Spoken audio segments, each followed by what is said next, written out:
Hello friends, Shashi Agarwal channel के अंदर मैं doctor Shashi Agarwal welcome you all. आज का जो हमारा सब्जेक्ट है डेट इज द अकाउंट्स और +1 कॉमर्स। यहाँ पे हम लोग करने जा रहे हैं मॉडर्न अप्रोच, जिसके अंदर वी विल अंडरस्टैंड कि मॉडर्न अप्रोच के अंदर जब हमें ट्रांजैक्शन को रिकॉर्ड करना है तो कौन सी चीज़ को हमने डेबिट करना है, कौन सी चीज़ को हमने क्रेडिट करना है। अगर आपको मेरा ये एफर्ट सही लगता है तो डू लाइक माई वीडियो, इसको शेयर कीजिए और मेरे चैनल शशि अग्रवाल को सब्सक्राइब कीजिए। Before moving to the topic, this is my app, Edusam app, which is relevant for commerce, economics and management students, जिसके अंदर काफ़ी सारा फ्री स्टडी मटेरियल अवेलेबल है। ये पीपीटी पे जो है वहाँ पे आपको फ्री स्टडी मटेरियल के अंदर अवेलेबल हो जाएगी और काफ़ी सारे कोर्सेज यहाँ पे स्ट्रक्चर्ड वे के अंदर अवेलेबल है।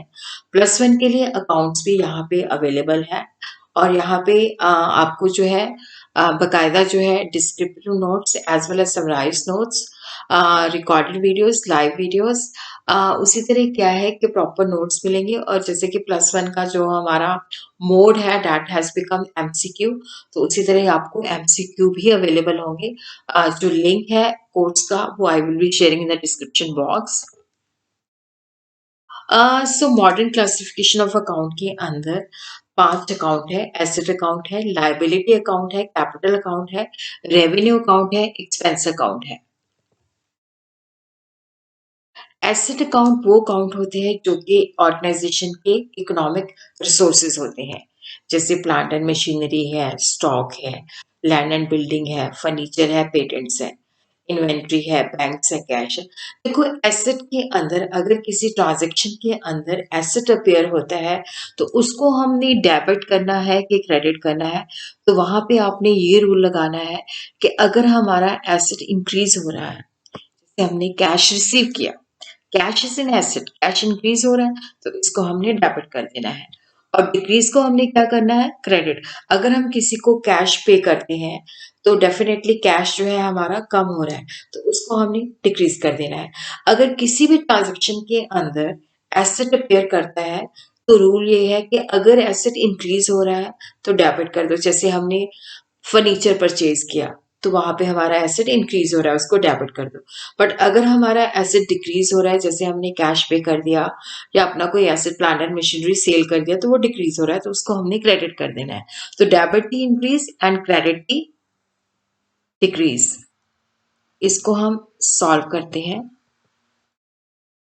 अब यहाँ पे हमने फर्नीचर खरीदा। अब देखो, जब हम फर्नीचर खरीदते हैं तो फर्नीचर हमारे पास क्या होता है, एसेट बढ़ जाता है। तो फर्नीचर की नेचर क्या है, एसेट है। उसी तरह हमारे पास, क्योंकि फर्नीचर को हमने परचेज किया है तो हमारा कैश जो है हमने पे किया है, तो कैश भी क्या है, एसेट है जो कि डिक्रीज हो गया।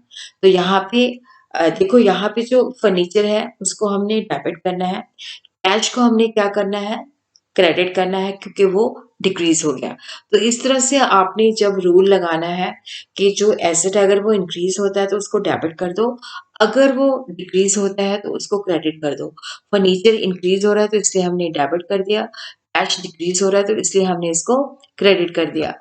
उसी तरह लाइबिलिटी, लाइबिलिटी के अंदर देखो ये देनदारियां होती हैं, जैसे हमने उधार पे माल खरीदा है या किसी से लोन लिया है तो लाइबिलिटीज होती हैं जो कि हमने दूसरों को चुकाना होता है, which we owe to others. तो लाइबिलिटीज के अंदर डेबिट और क्रेडिट का रूल क्या होता है, अगर देखो हमारी लाइबिलिटी कम हो रही है तो उसको हमने डेबिट कर देना है, और अगर लाइबिलिटी हमारी इंक्रीज हो रही है तो उसको हमने क्रेडिट कर देना है। अगर मान लो आपने लोन लिया हुआ है तो लोन जो है वो लाइबिलिटी बढ़ गई क्योंकि आपने लोन लिया है, तो वो वहां पे क्रेडिट हो जाएगा। जब भी आपकी लाइबिलिटी होती है, बढ़ जाती है, तो उसको आपने क्रेडिट करना है, और अगर लाइबिलिटी कम होती है तो उसको हमने डेबिट कर देना है। तो यहाँ पे हम देखते हैं, बोरोड फ्रॉम राम। अब हमने राम से बोरो किया तो इसके अंदर दो चीजें हैं। एक तो देखो, जब हम किसी से उधार लेते हैं तो हमारे पास कैश आता है। सेकंड जो है debt is the loan from Ram. Cash जो है एसेट है, एसेट हमारे पास इंक्रीज हो गया इसलिए हमने उसको डेबिट कर दिया। Credit loan from Ram liability है, इंक्रीज हो गई तो इसको हमने क्या किया, क्रेडिट कर दिया। तो लाइबिलिटी के अंदर क्या है, अगर इंक्रीज होती है तो क्रेडिट करना है, डिक्रीज होती है तो हमने इसको डेबिट कर देना है। कैपिटल अकाउंट जो है ये प्रोप्राइटर है या पार्टनर है जो बिजनेस के अंदर पैसा इन्वेस्ट करता है। तो यहाँ पे हम देखते हैं कि इसके अंदर कैपिटल अकाउंट एंड ड्राइंग दोनों इंक्लूडेड होती है। कैपिटल बिजनेस के लिए लायबिलिटी होती है। तो अगर हमारी कैपिटल जो है अगर इंक्रीज होती है तो क्रेडिट कर देनी है, अगर डिक्रीज होती है तो डेबिट है। तो इसको भी हम देखते हैं यहाँ पे।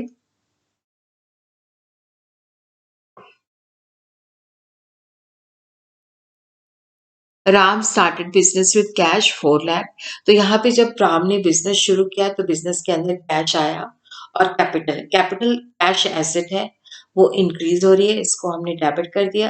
कैपिटल जो है लाइबिलिटी है बिजनेस के लिए, तो वो भी इंक्रीज हो रही है क्योंकि जब हमारे पास राम ने बिजनेस शुरू किया वो 4 लाख लेके आया, तो जो बिजनेस है उसके पास कैश है आ गया।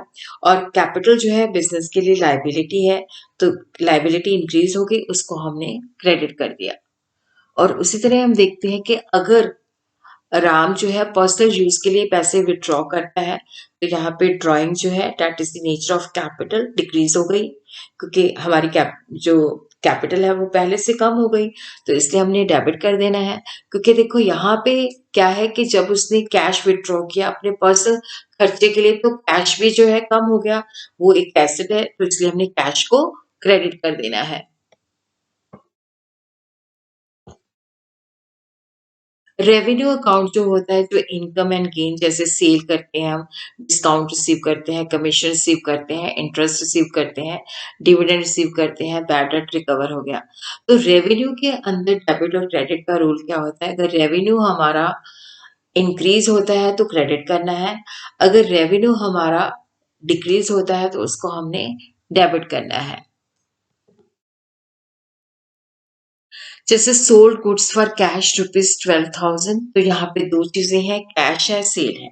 सेल क्या है? हमारा रेवेन्यू है, बढ़ गया है, जिसकी वजह से हमने उसको क्रेडिट कर देना है। कैश हमारा, क्योंकि जब हमने चीजें सेल की तो हमारे पास कैश आया, वो एसेट इंक्रीज हो गया है तो इसलिए हमने उसको डेबिट कर देना है। उसी तरह देखो ये रेवेन्यू है कि एक्सपेंस है। अगर हम इंटरेस्ट रिसीव करते हैं, डिविडेंड रिसीव करते हैं, कमीशन रिसीव करते हैं, तो ये हमारा क्या है? रेवेन्यू होता है। अब इंटरेस्ट हमने रिसीव किया तो इसके अंदर दो चीजें हैं, कैश है, इंटरेस्ट है। कैश एक एसेट है क्योंकि जब हमने इंटरेस्ट रिसीव किया तो हमारे पास कैश बढ़ गया, इसलिए हमने उसको डेबिट कर दिया।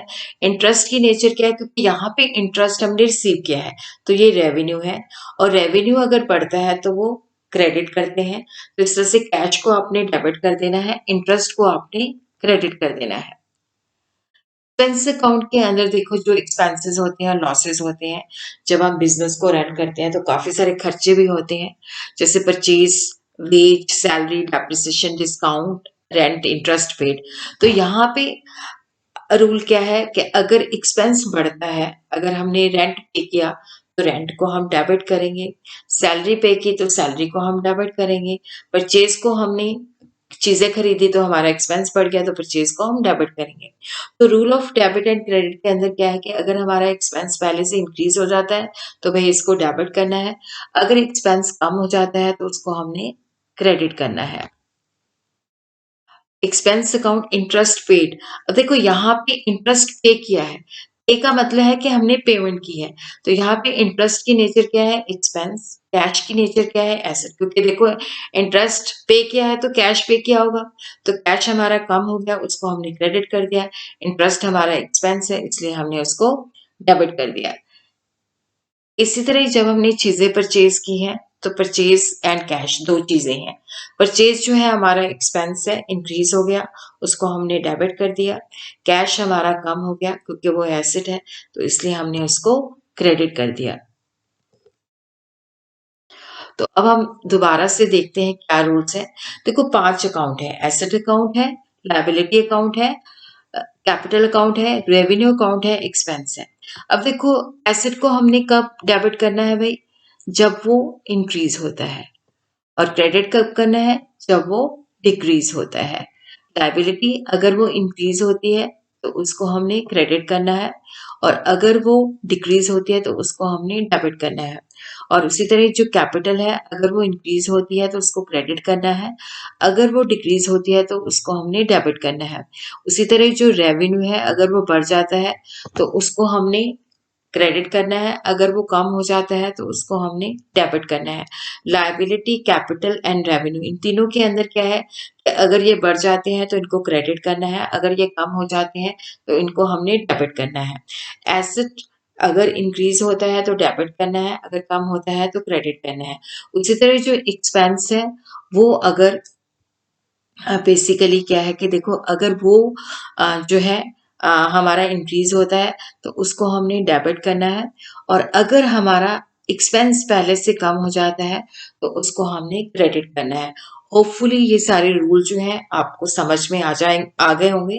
अगर नहीं कोई समझ में आया तो आप लोग मुझे बता सकते हो। उसके बाद हम लोग करेंगे जिसके अंदर मैं आपको काफी सारे क्वेश्चन जो है करवाऊंगी on the basis of modern approach.